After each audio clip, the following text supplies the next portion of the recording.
Hello guys, pag-usapan lang natin si Catherine Bernardo at Liza Soberano. Ayon kasi sa bali-balita, sinong mas magaling umarte? Catherine Bernardo, solid umalma sa pagkumpara sa kanilang Lodi kay Liza.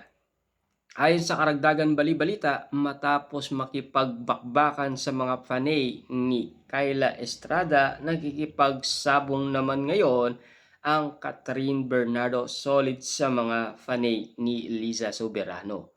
Umalma ang Cat supporters na ikumpara ang kanilang Lodi kay Liza na mga fan nito sa kung sino ang mas magaling sa acting.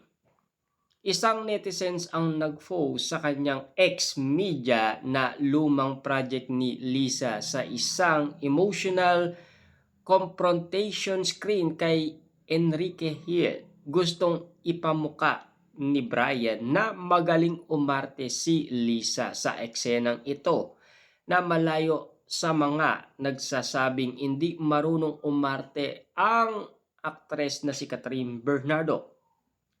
Sinasawayan ito ni Shu kasabay ng banggit sa pangalan ni Catherine Bernardo para ikumpara kay Liza Soberano.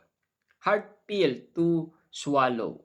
Mas magaling umarte si Liza Soberano kay Catherine Bernardo. Kinontra ito ng mga solid fans ni Catherine Bernardo kasabay ng pagbida nila ng usay ng kanilang Lodi.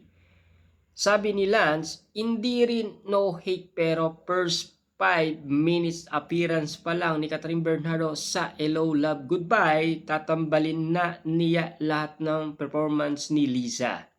Ang sabi naman ni Beth, kahit yung Catherine Bernardo child star era, taob na si Liza. Ang sabi naman ni Ver, iyang-iya naman ako sa pagod na ako. Viral screen ni Catherine Bernardo sa The House of Us, Celine sa Barcelona at marami pang iba. No hate kay Liza Soberano, sobrang ganda niya pero siya yung force at di natural ang acting. Pinagtanggol ni Liza fans ang aktres sa mga nagnenega sa napipintong bagong Hollywood project assignment nito na adaptation mula sa isang nobela.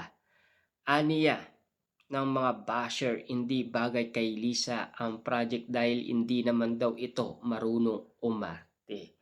Yan ang mga bali-balita galing umano sa iba't ibang mga netizens. Ayon kasi sa kanila, sinong mas magaling umarte? Catherine Bernardo ba or Liza Soberano?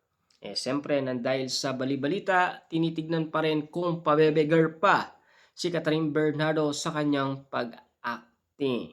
Kung okay na ba ang resultang inahanap nila sa acting ni Catherine Bernardo. Yun kasi ang mga may